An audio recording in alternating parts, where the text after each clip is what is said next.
Hello everyone, now I will continue page number 95. Question number 2, इस चित्र को देखकर 4 वाक्य लिखिए। तो यहाँ पे मैंने 4 वाक्य लिखे हुए हैं। पहले से क, आज अमन का जन्मदिन है। सेकंड हमने लिखा है वह केक पर लगी मोमबत्तियाँ बुझा रहा है। थर्ड, सब उसे जन्मदिन की बधाई दे रहे हैं। 4, सभी ने उसे उपहार दिए। इस तरह मैंने 4 वाक्य लिखा है। अगर आपको कुछ और लगता है तो आप लिख सकते हैं, लेकिन वो प्रॉपर होना चाहिए। थर्ड है हमारा, इस बातचीत को पढ़िए। यहाँ पे देखिए डायलॉग फॉर्म में दुकानदार और पापा और मम्मी ये 3 लोग बात कर रहे हैं। तो वो बात जो कर रहे हैं वो यहाँ पर स्टेप बाय स्टेप दिया गया है। तो दुकानदार, आइए साहब क्या दिखाऊं। दुकानदार ऐसा बोलता है तो पापा, लड़की के लिए कोई बढ़िया सा खिलौना दिखाइए। अब पापा ऐसा बोलते हैं कि लड़की को मुझे देना है तो उसके लिए कोई अच्छा सा खिलौना दिखाओ। तो दुकानदार, कितने साल की है। तो माँ बोलती है 7 साल की। अब दुकानदार पूछता है वो कितने, उसकी एज क्या है। तो मम्मी बोलती 7 ईयर्स की। दुकानदार, यह लीजिए गुड़िया घर, आज ही नया आया है, बहुत सुंदर है, बच्ची को पसंद आएगा, इसकी कीमत भी कम है। अब दुकानदार क्या बोलता है, ये एक गुड़िया घर है जो आज ही अभी नया स्टॉक आया है, खेल आया है, जो बहुत सुंदर है, आपकी लड़की को पसंद आएगा और इसकी जो प्राइस है वो भी बहुत कम है। तो पापा, ठीक है, इसे पैक कर दीजिए। और पापा को ये ठीक लगता है और वो पापा दुकानदार को बोलते हैं पैक कर दो। मान लीजिए आपको दुकान पर एक नई पुस्तक दिखाई दी, आप दुकानदार से कैसे बातचीत करेंगे। कक्षा में संवाद बोलिए। अब यहाँ तो अभी हम लोग क्लास में नहीं मिल रहे हैं, लेकिन अगर कभी आपको कोई बुक दिखाई देती है मार्केट में, आप दुकानदार से लेने जाते हो स्टेशनरी पर या कुछ नई चीज़ लेने जाते हो, तो आप उससे कैसे बात करते हो, पूछते हो ना कि अंकल ये कितने का है, फिर ये क्या चीज़ है, तो फिर अंकल बताते हैं आपको। फिर उसके बाद आप पूछते हो इसमें इसे किसको कैसे यूज़ किया जाता है, फिर वो भी अंकल बताते हैं। फिर लास्ट में आपको पसंद आता है तो आप क्या बोलते हो कि हाँ अंकल ये कितने का है, तो फिर वो प्राइस बोलते हैं। फिर इस तरह आपको पसंद आ जाता है तो आप बोल देते हो हाँ ठीक है इसको दे दीजिए, तो दुकानदार अंकल आपको दे देते हैं। तो इस तरह हम बात करते हैं जब हम कुछ खरीदने के लिए गए होते हैं, पुस्तक या कुछ भी। Okay, now I will continue page number 96। यहाँ पे चैप्टर नंबर जो आपका 12 है वो फिनिश हो गया। उसके रिलेटेड ये सब जो भी एक्सरसाइज है वो सब मैं PDF बनाकर अभी डाल दूँगी, तो आप उसको जो भी है अच्छे से फिल कर देना। जो होमवर्क के लिए दिया गया है वो होमवर्क में कंप्लीट करना। अभी है अभ्यास पत्र 3, मौखिक अभिव्यक्ति। मौखिक अभिव्यक्ति यानी कि ओरल। पढ़ाई के साथ साथ खेल भी क्यों ज़रूरी है। सिर्फ ओरल डिस्कशन है तो पढ़ाई के साथ साथ खेल क्यों ज़रूरी है। पढ़ाई के साथ साथ खेल इसलिए ज़रूरी है क्योंकि खेल खेलने से हमारा शारीरिक यानी फिजिकल और मानसिक यानी मेंटल दोनों ही डेवलपमेंट होता है।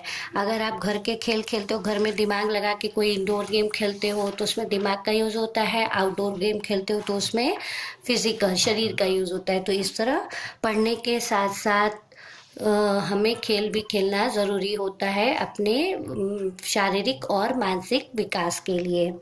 सेकंड है, यदि आपका छोटा भाई या बहन आपकी बात न मान रहे हो तो आप उसे कैसे समझाएंगे।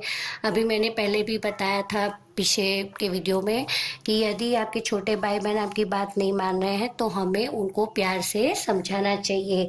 डांटना ज़रूरी है, लेकिन डांटने के साथ साथ हमें प्यार से जो वर्ड्स बोले जाते हैं उनका ज़्यादा से ज़्यादा यूज़ करना चाहिए। अगर हम प्यार से बोलेंगे तो वो एक दिन हमारी बात ज़रूर समझेंगे। सेकंड है रचनात्मक गतिविधि।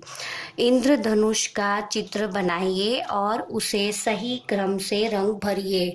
तो ये आपको do it in your notebook.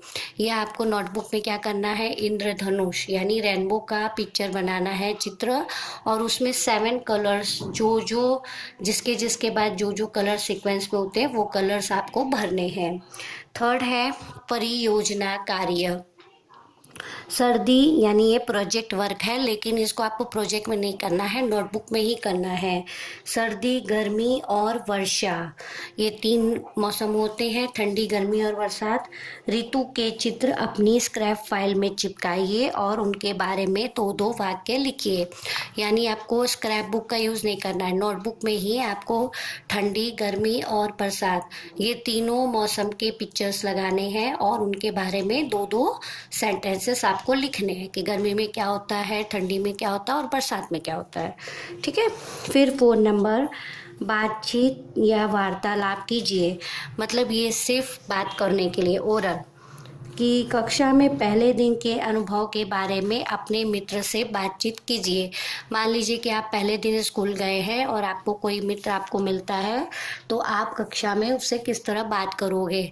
पहले आप उसे हाय हेलो करोगे, उसका नाम पूछोगे, ठीक है। फिर इस तरह धीरे धीरे आप उनसे, फिर आप कहाँ रहते हो, वैन से आते हो, कौन आता है, तो इस तरह हर रोज़ आप धीरे धीरे उनसे बात करोगे। फिर क्वेश्चन नंबर 5 है, इन शब्दों के समान तुक वाले शब्द बताइए।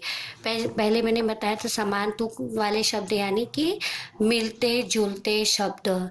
एक शब्द कोई लिखा है, उसी से मिलता हुआ दूसरा शब्द आपको बनाना है। जैसे कि रेल, तो मैंने लिखा मेल, पर, भर, शोर, भोर, बंद, मंद। ओके, तो आप ऐसा ही दूसरा अगर कुछ आपको याद आता हो तो आप लिख सकते हो प्रॉपर। 6 है, पढ़िए और बताइए। सूची बहुत ही प्यारी लड़की थी। एक दिन वह बगीचे में झूले पर झूल रही थी। अचानक सूची झूले से गिर पड़ी। उसके घुटनों में चोट लग गई। वह जोर से रोने लगी।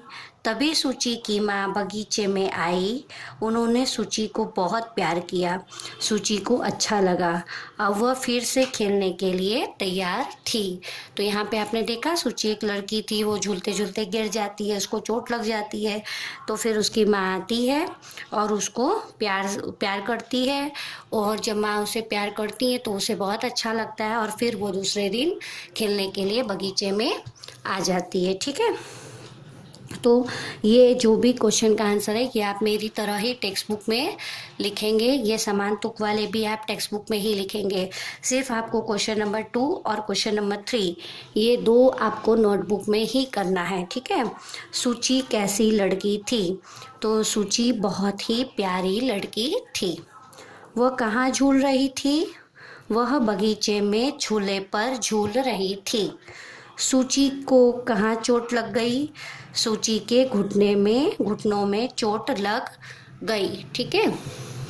क्वेश्चन नंबर 7, नीचे दिए गए प्रश्नों के उत्तर बताइए। मौखिक, ओके, ये मौखिक है, इसको कहीं पे भी लिखना नहीं है।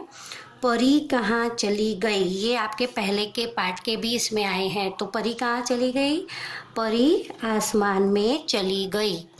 सेकेंड है, रंग नगरी में सारे रंग क्या कर रहे थे? तो ये क्वेश्चन बेटा, ये चैप्टर शायद मैंने रिड्यूस में डाला है, इसलिए ये क्वेश्चन का आंसर आपको नहीं पता होगा। दूसरा है, चिड़िया का जीवन कैसा होता है? चिड़िया का जीवन स्वतंत्र होता है, यानी आज़ाद होकर वो घूमती है। सबने अमन को क्या दिया? सबने अमन को उपहार दिए।